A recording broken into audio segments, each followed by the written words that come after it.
So first of all, I'd like to thank the organizer for inviting me to this really exciting event. So in this talk, I will tell you some of the projects we have been doing in our lab in Okinawa that in different manners have to do with the idea of growth.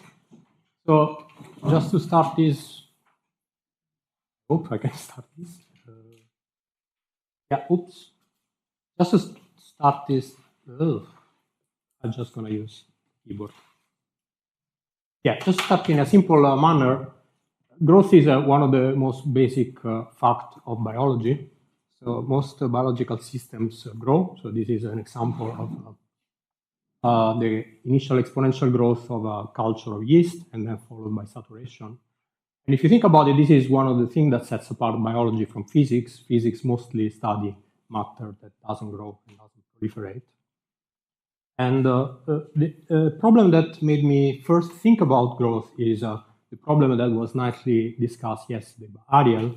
So this idea of thinking about this exponential growth at the level of individual cells and thinking about this in terms of lineage. So we have this classic result given by the Euler-Lotka equation that connects the distribution of division times with the exponential growth rate of population.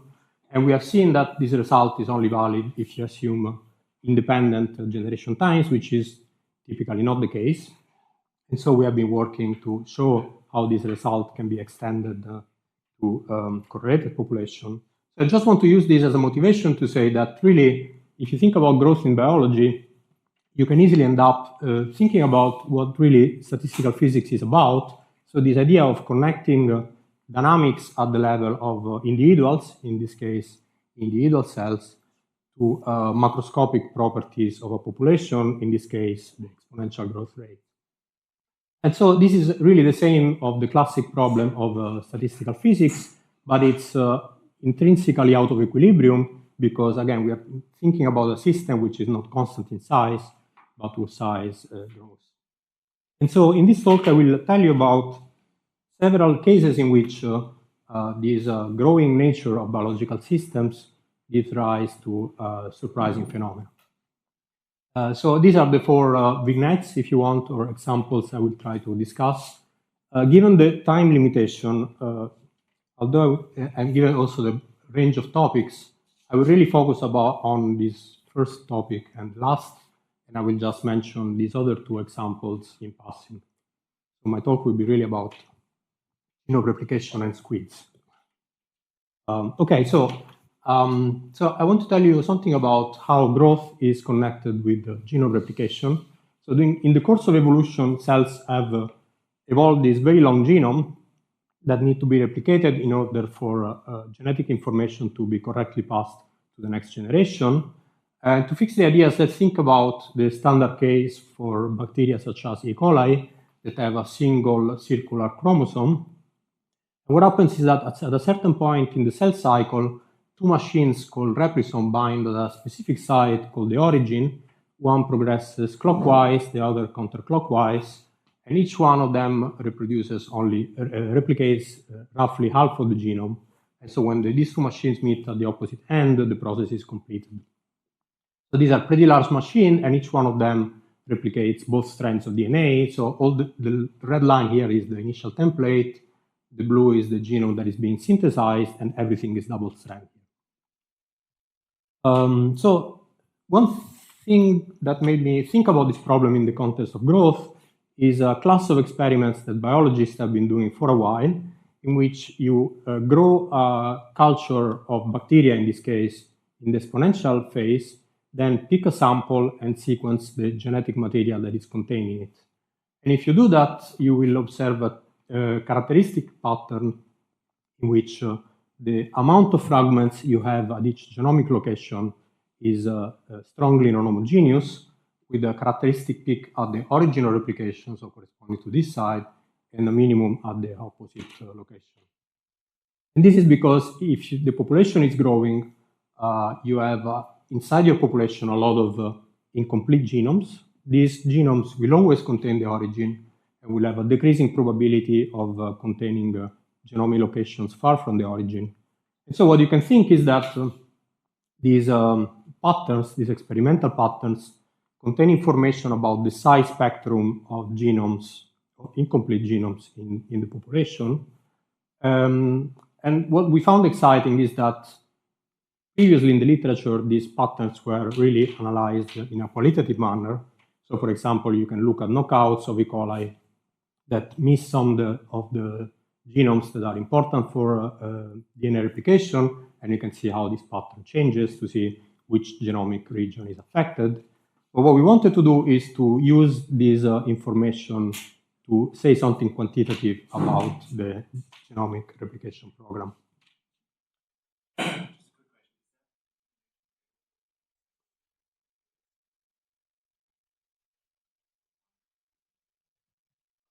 You can find different data sets in the literature. I will show you our own experiments where we change temperature. So we tune the growth rate by tuning temperature.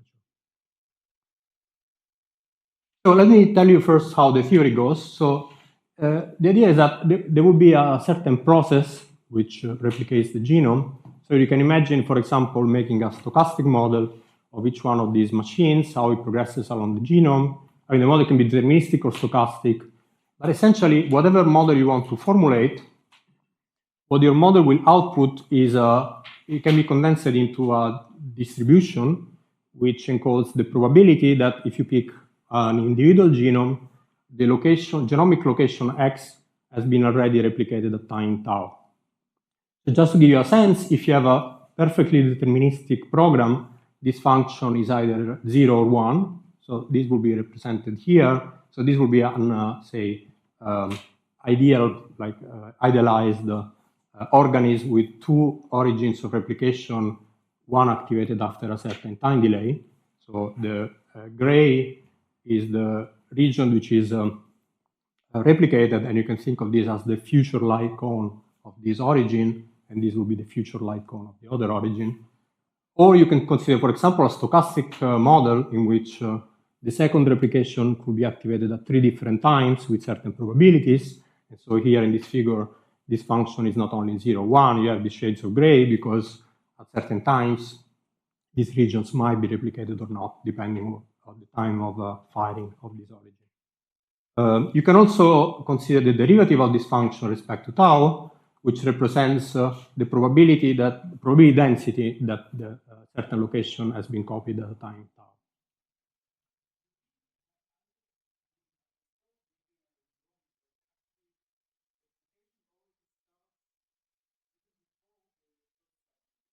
Yeah, so yeah, in bacteria you have these in fast-growing bacteria such as E. coli, you can have this multi-round replication. This doesn't matter that much for the scope of this talk. Let's say I consider each one of these genomes independently. So I will not really think about the interactions between these two, although in the end they will play some role, but yeah. So you can think of this for any of these genomes that have been replicated. Okay. Any other questions so far? So yeah, in the end, the theory is quite simple. The idea is that the probability of that the certain, if let's say I can ask the following question. I pick a random genome in my population, and I'm asking the probability that this genome already contains a certain position X. So this position X has already been replicated. So this probability, I can write it as a convolution. So it's the probability that X has already been copied at a certain age. So age meaning the time since the replication program that started copying this genome has occurred, multiplied by the probability that the genome that I picked has a certain age, and this probability is exponential because of the exponential growth. And then I just need to integrate over all possible ages.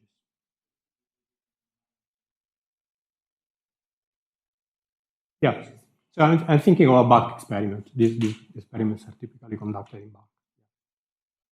So yeah, this is, again, it's a simple probabilistic argument. So I know the age structure of my population, and so I can connect P with the replication program F. So now the game is, so first of all, I can integrate this, do this integral by parts, and so use this function psi, which is the distribution of replication times, And you can see that if you do that, you obtain an equation which is nicely resemblant of the Euler-Lotka equation, but now it's like divided by genome position, if you want. And so now the game is experimentally I can measure P, and I want to use what I measure to infer the replication program. And I can also do model inference, meaning if I have different models that predict different families of F, I can see which one is better consistent with my experimental data. So to test this idea, what we did was we did some experiments. And the nice thing of this approach is sequencing is improving really fast. So this is our experiments in 2022, so less than 10 years after the experiments I showed you before.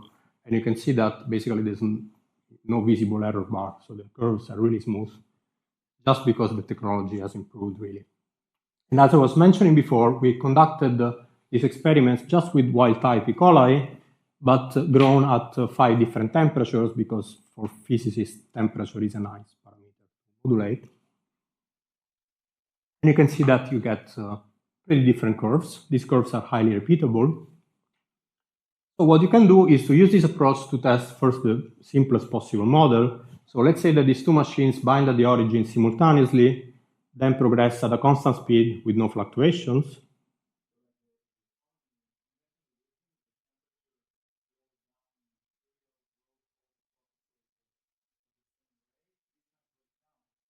That's a very good observation. Yeah. Yeah. So I'll come to that in a second. That's a very good point. Yeah. So that's actually one of the first findings of this research. So yeah, in this case, you can solve the model and you will get the prediction would be that this curve should be an exponential. You can see that the fit is pretty good. And you can, so the exponential decay is the growth rate divided the replication velocity. We can measure the growth rate independently from our culture experiments. And so this is a simple way of measuring the average replication speed. And we see that the replication speed has a nice Arrhenius dependence on temperature in the regime we explored. So coming back to Ariel's question, if you plotted the same, if you did the same plot for the growth rate, you will also find an Arrhenius law, but with a different activation barrier, signaling the fact that these two processes do not go in parallel. So the speed up in the growth rate when you increase the temperature is actually faster than the speed up in replication. These machines cannot catch up. So my initial idea when we started this project is that I really was curious about the diffusion constant of these machines. So measuring these fluctuations and getting a sense of the uncertainty on their meeting point. So this is kind of my statistical physics background. I'm interested in precision in these molecular machines. And we try to make these fits, but then, you know, when you start staring a lot at experimental data, what I notice is that you can see here, this fit is great, but not perfect. So you have points below the curve here, then slightly above, slightly below, and so on. I don't know if you can see it. This is, I was not sure because, again, when you stare too much at data, you can start seeing things. But then let me amplify this effect by showing you dividing the data by the theory, just to blow up the effect. So if you do that, this is what you get. So this is for the 5 different temperatures. So you can see at 17 degrees, this looks pretty much like noise. But at higher temperature, you have this wave pattern. And you have this wave pattern at all the other temperature. This is symmetric. So this is the original replication. And you can imagine these two machines go like this. So this wave pattern essentially affects two machines in the same way. And it's highly repeatable. So if you repeat the experiment at the same temperature, you will find the same wave pattern with the peaks exactly in the same places. Yeah, so still as genome, sorry, I didn't.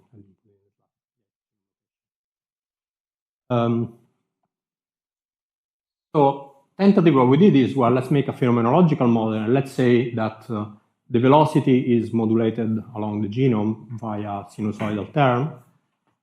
And this model fits the data perfectly well, no surprise. I mean, it's a phenomenological model. We also did the information criterion to check that improvement in the fit is worth the extra parameters, and we found that this is indeed the case. And so you can see now that the best fit is achieved by this model, which predicts a DNA abundance, which is this exponential modulated by these oscillations. So if you summarize the prediction of this model, you will get that the velocity divided the mean has these fluctuations of the order of, say, 15% of the mean, which are weakly, the wavelength is weakly dependent on temperature. They are highly repeatable, so they are deterministic oscillations. And they are always present except this lowest temperature. And so we have been sitting on this result for a while trying to understand, okay, what is this? Like, is this a thing or is this an artifact maybe? And we found actually an interesting supporting evidence for what our model says. And this comes from independent studies that looked at variation of mutation rate along the E. coli genome. So people have observed that E. coli and other bacteria do not have a uniform mutation rate on their genome. And if you overlay these experiments to this curve, this is what you find. So these green points are measures of mutation rates in a mutagenesis experiment. And the line is just to show the trend. So it's and this is pretty nice because you can see that these two patterns are very highly correlated. Depending on which temperature you pick, the correlation coefficient is on the order of 0.7, which is very surprising because this is a different experiment done in a different lab with different techniques, and it's not even the same strain. So this is a mismatch repair deficient strain because we needed to have a high mutation rate in order to measure it. So this is a pretty nice result because it suggests that these patterns might be related by some kind of speed accuracy trade-off, in the sense that the genomic regions where our model predicts that replisomes are traveling faster, they're also making more mistakes, so incorporating more wrong monomers, thereby increasing the resulting mutation rate. So this is a nice prediction. I will not go much into interpretation of the result. We believe that these oscillations might be caused indeed by the multi-round nature of replication in the fast-growing regime, and in particular by the idea that replication forks can compete with each other. So if when a new round of replication starts, it somehow slows down. So if, for example, replisomes compete for the nucleotide pool, for example, this might lead to a collective slowdown of replication, and vice versa. When a replication round finishes, there might be more resources for other of these machines. Yes?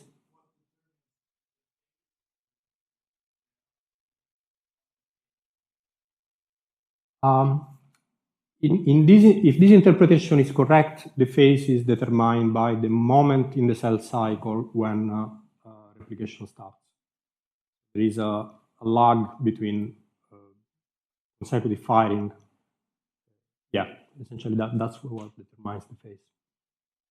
So if you put numbers, if you put this interpretation, you get numbers for the phase and the wavelength, which is broadly consistent with what we observed.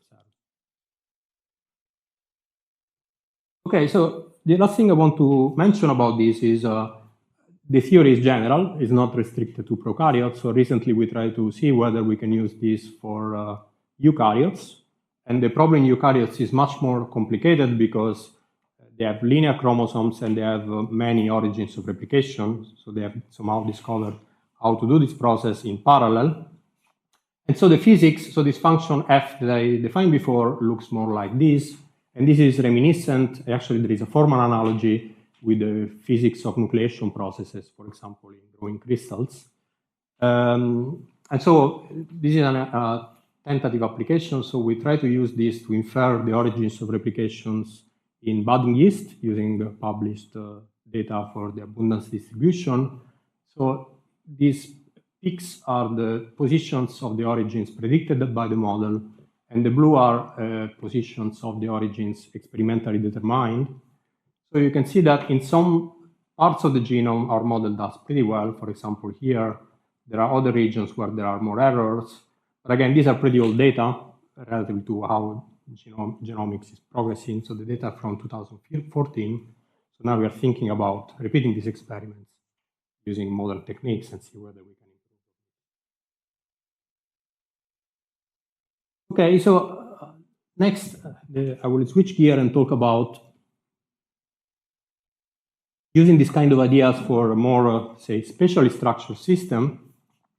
Of course, some of these came during the COVID epidemics where we were all stuck at home and we have nothing else to do than study some epidemiology. So what I've learned is that the standard model for epidemiology is based on this renewal equation where you assume that the number of new infections at a certain time is given by the convolution of number of infections at the previous time times some function which says how the infectivity of an individual progresses with time. And the shape of this function is peculiar to each disease and can be quite rich in structure. And from this, you can get a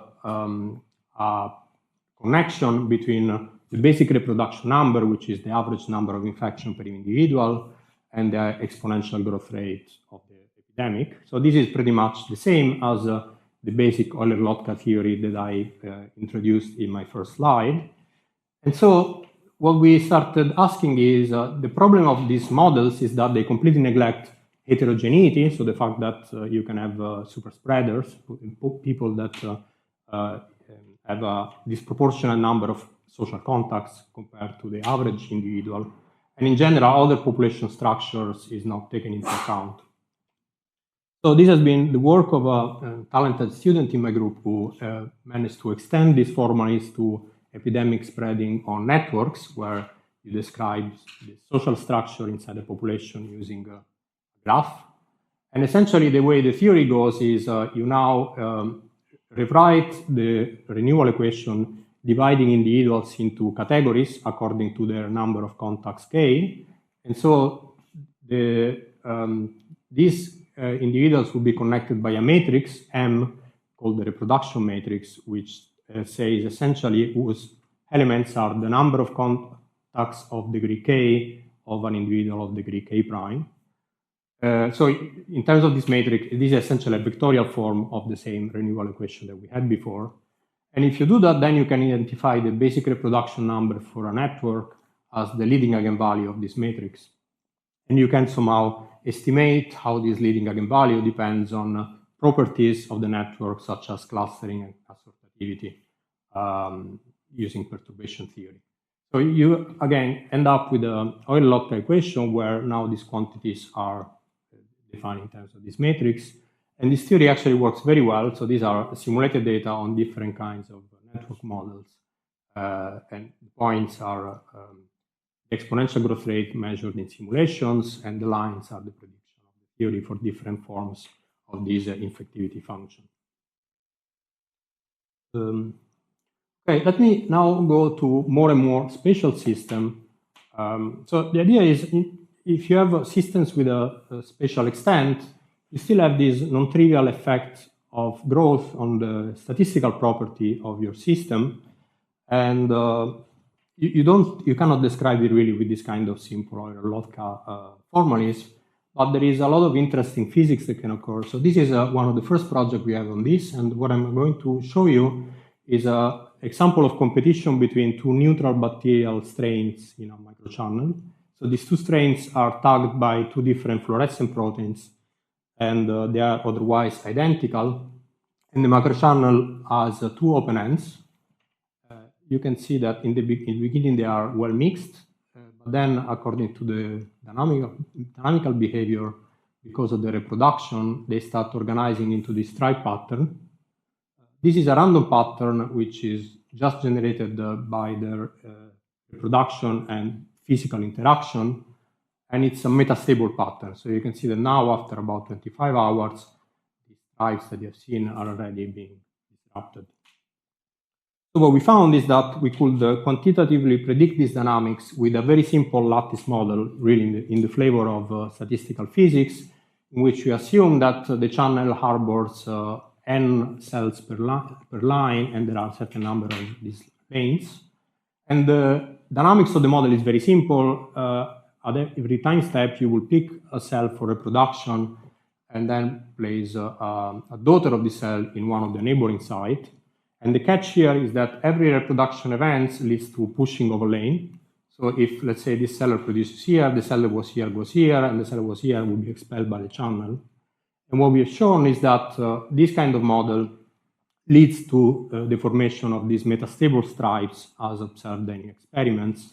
And you can also derive a mathematical theory to show why this is the case. So essentially, in this case, there is a separation of time scale between the competition dynamics in the longitudinal direction of the channel and the competition between these lanes. Okay, so the last thing I want to tell you about, as I was mentioning in the beginning, is applying this idea to squids. But really, the idea here was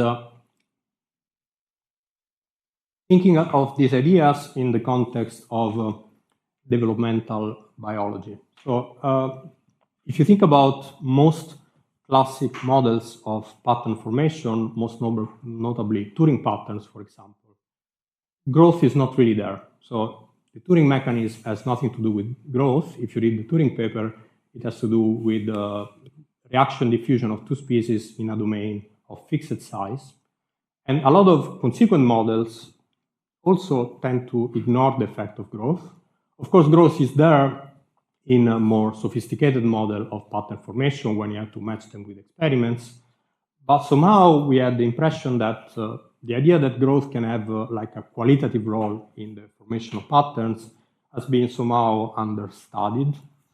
And so I still have a postdoc, Robert, in my group who was interested in working on these ideas. And we decided to team up with some writer, an experimentalist at OIST who studies cephalopods. And in particular, I've been really fascinated by these patterns on the tissue of cephalopods. Let me tell you what this is about. So this is the oval squid, and these are called chromatophores. They are pigment cells that are used for camouflage. So what squids can do is contract and expand the size of this chromatophore in order to mimic the environment. But there is also a distribution of sizes at rest. So you can also forget about the camouflage and look at anesthetized animals. So these are cells of fixed size. Their size varies during time. So when they are inserted, they are small, and then the cells tend to grow. And so the dynamics here is, you can see that there is sort of a minimum distance between these points. And so what's believed is that you can insert a new cell during growth of tissue only if you are at a minimum distance from existing ones. And so to analyze this pattern, we went into thinking about the physics of disordered packing. And there is this concept in the literature called hyperuniformity, which has to do with the density fluctuations of this random assembly of units. So the idea is that, let's say you take sample areas and you look at the number of points you have in a certain sample area, and then you look at larger and larger area. If points of a point pattern were Poisson distributed, what you would accept is that the variance will scale linearly with the mean. But you can have, if your system is more regular than a Poisson system, then you will have a scaling exponent which is less than 1, and that's what's called hyperuniform. But of course, the value of alpha can depend on your system. So for example, if you have a critical system in statistical physics, you have large fluctuations, and so alpha can be larger than 1, for example, if you think of the Ising model at the critical point.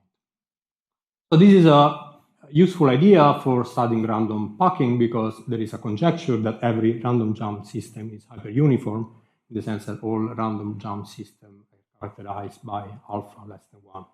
So this is what we expected to see in the squid.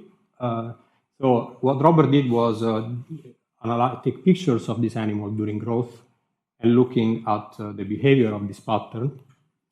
And what he found is was quite surprising to us. So this is our experimental data. You can see that the variance grows more than linearly with the average number of points. So the exponent is something like 1.6, is definitely larger than 1. So it's this point pattern, although it appears regular, it's more similar to a critical system than to the classic kind of distribution of points you would obtain in random jumping or in classic disordered assembly. So we tried different explanations for this, and then this is one of the cases where biology teaches you something very simple. We ended up with the simplest possible model that explains this perfectly well. And the model is a model in which you insert disks with volume exclusion on a growing surface.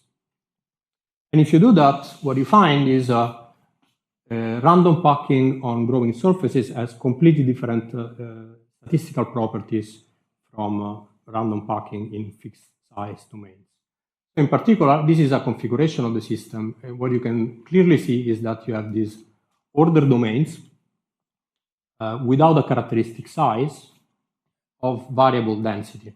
You can easily understand the variable density because these domains grow by diluting, and then at some point, as soon as there is space to insert a new cell at the center of the triangle, the density suddenly doubles. So if the growth of these far domains is not in sync, then of course you will expect them to have different density at a given moment in time.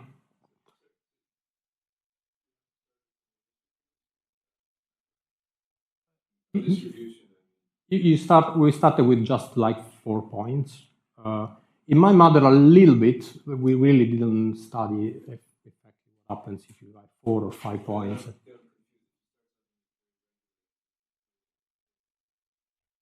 I mean, the problem is, so there is a limit to how precisely you can do this. So we are in the limit where the insertion rates of this point is very high to respect to the growth rate. But it's not going to be infinite. So the question is like, can you really reach the infinite limit in some sense?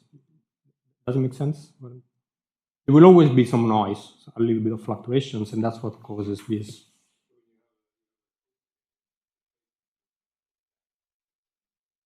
Yeah. Exactly. So then the question is, we have this insertion rate very high, basically as high as you can do computationally. Yeah. And then the question is, if we do it 100 times larger, will we observe the same pattern? We actually don't know that, and we cannot do it computationally. That will be an interesting question.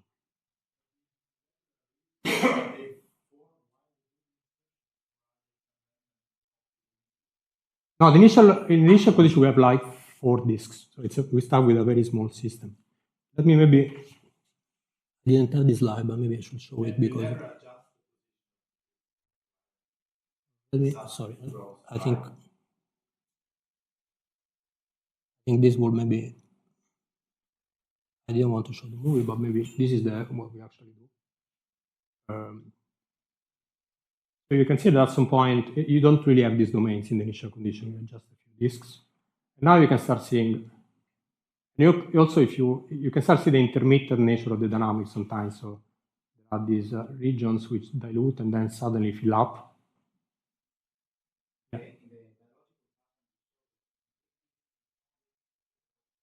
I'll get, next slide. Yeah. Is the model clear? Are there other?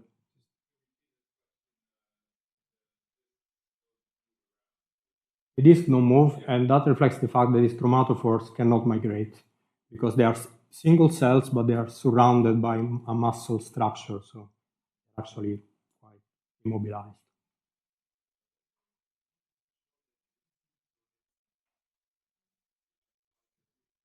Yeah, so what happens, our understanding is the packing does not reflect their size. There should be some kind of inhibition zone around them due to some kind of, I don't know what kind of communication, but yeah.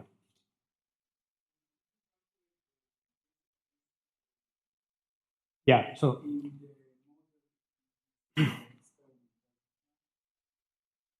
I don't have the figure with me. It sort of matches, so it suggests that in the case like r to the minus 2, which is good because the integral in space will have a logarithmic divergence. You want a diverging integral. You have oscillations, but the envelope looks like r to the minus 2. And this is fairly clear in the model, is a bit less clear in the experimental data because they have less points, but it seems consistent.